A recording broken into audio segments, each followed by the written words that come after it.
Hello, all you blight-rushing, adrenaline-pumping, hope-running, and ruin-crunching maniacs, and welcome to a guide on the Wraith, or the Cowbell Player.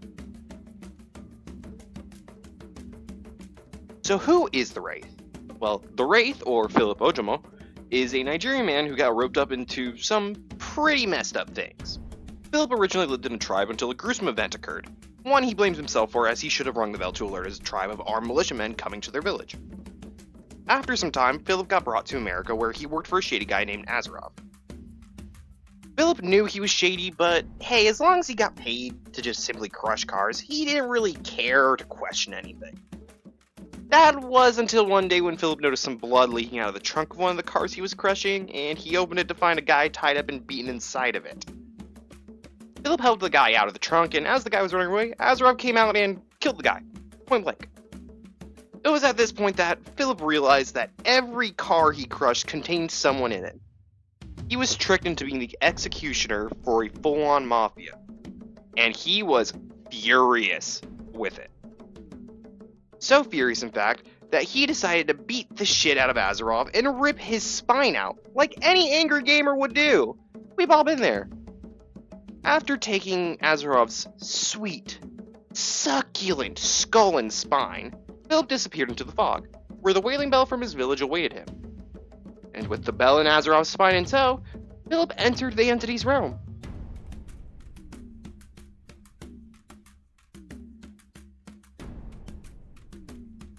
So what is Wraith's ability? To put it simply, Wraith's ability is just to be invisible. At the start of the game, you are invisible. While you're invisible, you produce no heartbeat or red stain, move faster, but you can't injure survivors. So, great for mobility, not great for killing the pesky little ants. But when you use your ability button, you can go from invisible to visible. While you're visible, you are able to injure survivors, but you move slower and produce a heartbeat and red stain. In both forms, though, you can still do things like vault windows, break pallets, generators, and breakable walls, open lockers, and interact with event objects. And while visible, if you press the ability button again, you can go back to invisible. However, you should know that Wraith does not have true invisibility. While you are cloaked, you still produce like a slight shimmery silhouette, and survivors are able to see it fairly easily, if they're paying attention.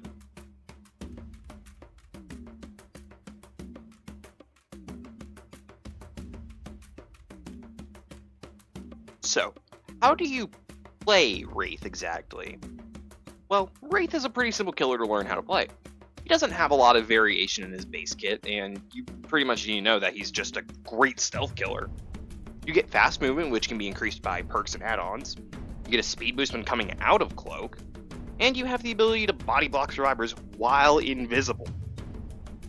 Wraith works very well as a roadblock and jump scare usually, so you can usually find survivors on gens, and with really easy areas to just keep them pinned against you, a wall in the gen, you can easily get a pretty simple hit.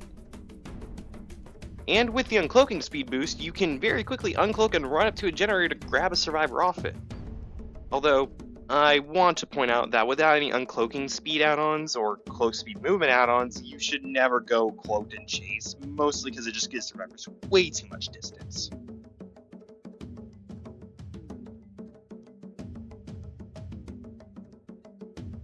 For Wraith add-ons, the categories are Bones, Runic Crack, Runic Steroids, Now You See Me Now You Don't, Sixth Sense, Curses, and Personal Hexes. The Bones category contains the Bone Clapper, which makes it so there is no directional sound for the bell, and the Coxcomb Clapper, which renders the bell silent entirely. For Runic Crack, there is Windstorm Mud, White, and Blood, which increases your movement speed while cloaked by 5, 7, and 9% respectively. Runic Steroids has the Serpent, which uncloaks you when you break anything, and Shadow Dance White and Blood, which increases your breaking speed while you're cloaked by 40 and 60% respectively. The add-ons that Now You See Me Now You Don't has Blink Mud and White, which reduces the time it takes to cloak by 40 and 60% respectively, and Swift Hunt Mud, White, and Blood, which reduces your uncloaking time by 8, 10, and 12% respectively. Sixth Sense has All-Seeing Blood, which lets you see survivors within 8 meters of you while cloaked. And All-Seeing Spirit, which let you see the progress of all generators through aura intensity while cloaked. Curses has Blind Warrior Mud, which gives survivors hit by your surprise attacks blindness for 60 seconds. And Blind Warrior White, which gives survivors hit by your surprise attacks mangled in a hemorrhage for 70 seconds. Lastly, personal hexes have the Beast, which gives you a tear radius while you're cloaked, but gives you 100% more blood points for stalking and surprising attack events. The Ghost, which suppresses your tear radius and red stain for 6 seconds after uncloaking. And the Hound, which makes pools of blood bright red while you're cloaked.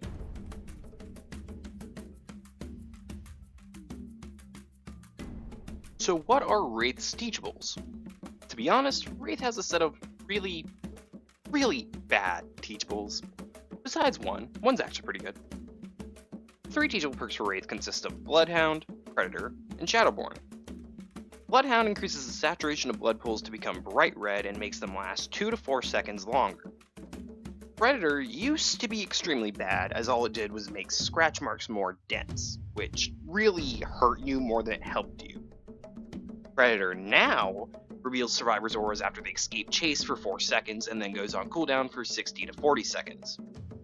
Lastly, Shadowborn gives you 6 to 10% haste for 10 seconds after you get blinded, which unfortunately half of that duration typically is in the blinded state. And what is worse is that Shadowborn has no synergy with Lightborn, as Lightborn directly cancels out Shadowborn for being able to work, as it prevents you from being able to get blinded. All in all, Wraith's perks are kind of the most disappointing thing about him. But I would say that there's one character whose perks are still the worst set of teachables.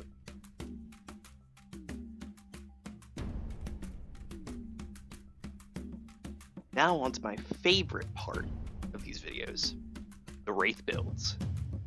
There are a lot of really good perks that work with Wraith. However, I find that there are a couple of really fun builds to mess around with as Wraith. Some are actually good, while others are just plain funny. My personal favorite builds are the Anti-Loop Wraith and Silent Death Wraith. For the Anti-Loop Wraith, you will be running the Shadow Dance White and Blood add-ons, Fire Up, Brutal Strength, Bamboozle, and Unbound.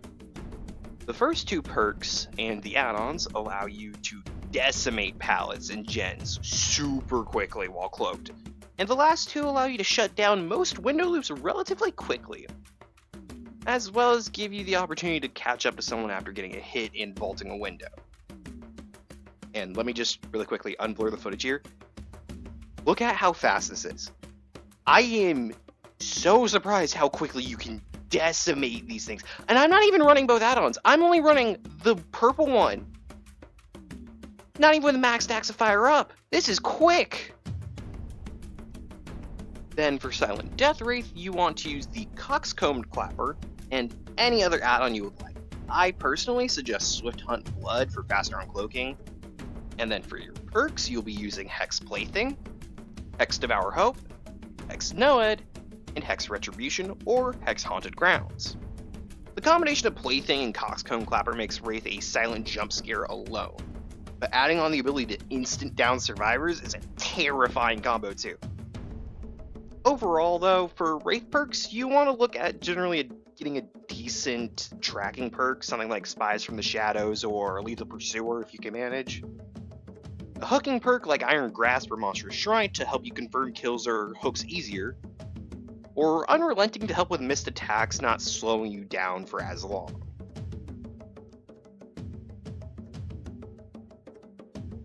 Wraith is overall an amazing starting killer, and usually is one of the most commonly selected killers for new players. He is very beginner friendly, with him having the most simple power in the game, honestly. Honestly, I'd say even a little more simple than Trapper even.